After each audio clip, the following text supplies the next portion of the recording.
The son, Billie Eilish, friend of the stream. Oh my god, and Google just delivers. View not safe for work content. Wait, the fuck? Tangential friend of the show. Whoever Hassan's current like talent rep or whatever is, this guy's hooking him up with a ton of interviews. Apparently he got something with like Billy's brother. By the way, shouts out to friends of the show. Billie Eilish, also tangential friend of the show, as a consequence of Phineas being a firm friend of the show. You know, we support Billie around these parts. This is a Billie Eilish household. This is a pro Billie Eilish household. Make no mistake. Her brother was in your YouTube. Wait, when? Mistake? Like 5 years ago. But yeah, from what I understand, 9 out of 10 people who were nominated for big awards weren't even there.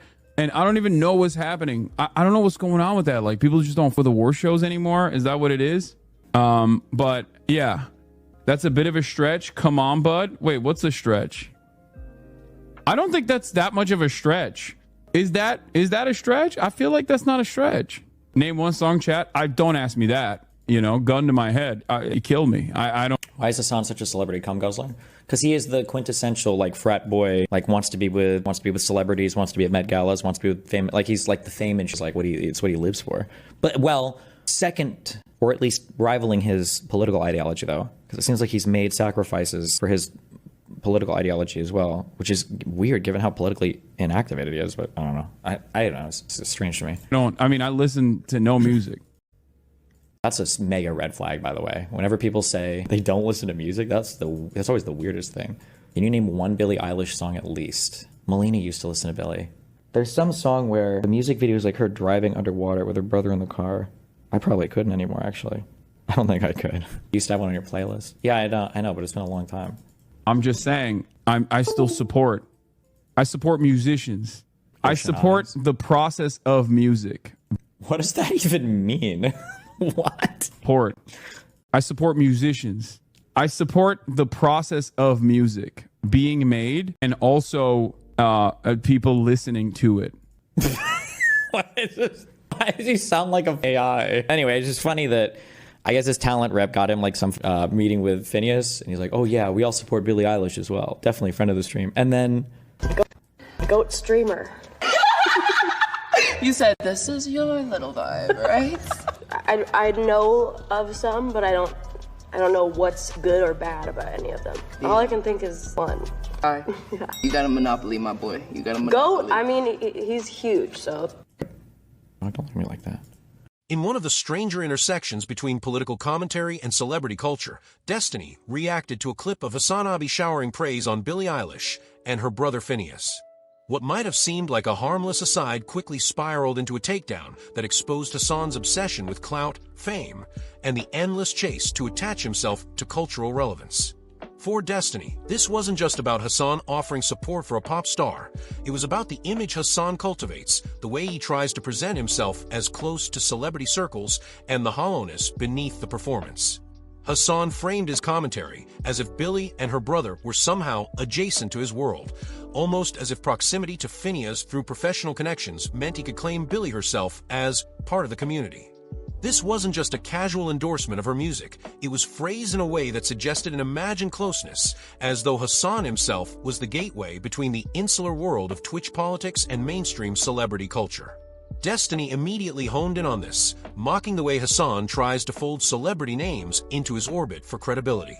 To Destiny, it was emblematic of Hassan's personality, the frat boy-turned-political pundit who still dreams of rubbing shoulders with Hollywood elites, constantly seeking validation from the celebrity world.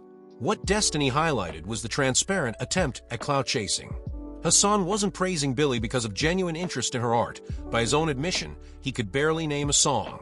Instead, the focus was on the image, the idea that through Phineas, through some tenuous connection, he could portray himself as adjacent to Billie herself. The irony was striking. Here was a figure who constantly painted himself as grounded, as a voice for the people, yet in practice seemed endlessly drawn to fame, to luxury, to the prestige of celebrity recognition. Destiny framed Hassan's behavior as more than just cringe. It was a symptom of a broader hollowness in his persona. Hassan cultivates an aesthetic of radical critique, but his personal ambitions reveal something far less ideological, a desperate need to be seen as part of the cultural elite. To Destiny, this wasn't a minor contradiction. It was the defining feature of Hassan's public life. The politics were a tool, a vehicle, but the true passion was the spotlight itself. To underscore the irony, Destiny ended the segment by playing an interview in which Billie was asked directly about her favorite streamer. The answer was not Hassan. It was Kai Cenat, one of the biggest names in the streaming world, but someone far removed from the political bubble Hassan inhabits. For Destiny, this was the ultimate punchline. Despite Hassan's attempts to posture as tangentially connected to Billie through her brother, the actual recognition, the real crossover between celebrity culture and streaming, bypassed him entirely. The moment revealed something fundamental about Hassan's relationship with fame. He has always been drawn to the image of cultural relevance, to being seen as part of the A-list world. Whether it's attending the Met Gala, associating himself with mainstream celebrities, or framing himself as a household name in progressive politics, Hassan is constantly maneuvering to place himself adjacent to fame. Destiny's reaction stripped away the veneer, showing how absurd it looks when those attempts collide with reality. Hassan can posture about Billie being a friend of the community, but when Billie herself is asked, the streamer she identifies with is someone else entirely. Destiny's critique wasn't simply mockery, it was an exploration of what drives Hassan as a public figure. Beneath the political commentary, beneath the posturing about ideology, lies a constant hunger for validation through fame. The Billie Eilish clip was a perfect case study because it laid the dynamic bare. Hassan wasn't talking about her music, he wasn't offering substantive commentary on her career. Instead, he was using her name, her brand, and her proximity to Phineas as a way of elevating himself by association. This behavior is not new. Hassan's entire public persona has been defined by balancing radical-sounding commentary with a lifestyle that revolves around wealth, fashion, and elite spaces. His critics often point out the contradiction of preaching about capitalism while living in a multi-million-dollar mansion. The Billie Eilish moment wasn't about politics directly, but it was another brick in the same wall. The desire to present himself as someone who belongs among the cultural aristocracy, regardless of whether he actually does.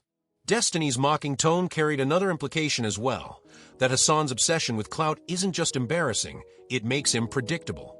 He can be baited, cornered, and exposed because his need to align himself with celebrity circles overrides his ability to maintain authenticity. When someone like Billie Eilish identifies another streamer as her favorite, it punctures the illusion Hassan tries to build.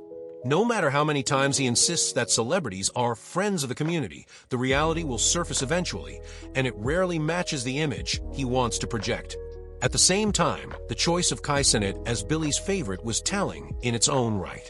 Kai represents a very different model of streaming success, one built on entertainment, energy, and cultural impact that transcends politics. His reach among young audiences is immense, his cultural footprint undeniable. For Billie, identifying Kai as her favorite reflected the real overlap between mainstream pop culture and streaming. Destiny used this to highlight how far removed Hassan actually is from the spaces he claims to influence. Despite his efforts, despite his attempts to frame himself as adjacent to the music and celebrity worlds, his name never enters the conversation when celebrities talk about streamers they admire. In the end, Destiny's reaction was less about Billie Eilish herself and more about what the moment revealed about Hassan. The clip provided a perfect lens through which to view Hassan's contradictions: the political radical who craves Hollywood acceptance, the streamer who mocks clout chasing while endlessly engaging in it, the critic of capitalism who embodies luxury culture.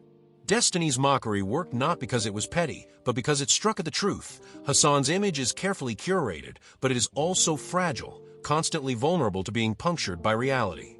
And in this case, reality was simple. Hassan could talk endlessly about how Billie and her brother were friends of his community, about how this was a Billie Eilish household. But when Billie herself was asked who she cared about in the streaming world, the answer was Kai Cenat. Destiny didn't need to add anything more. The irony spoke for itself.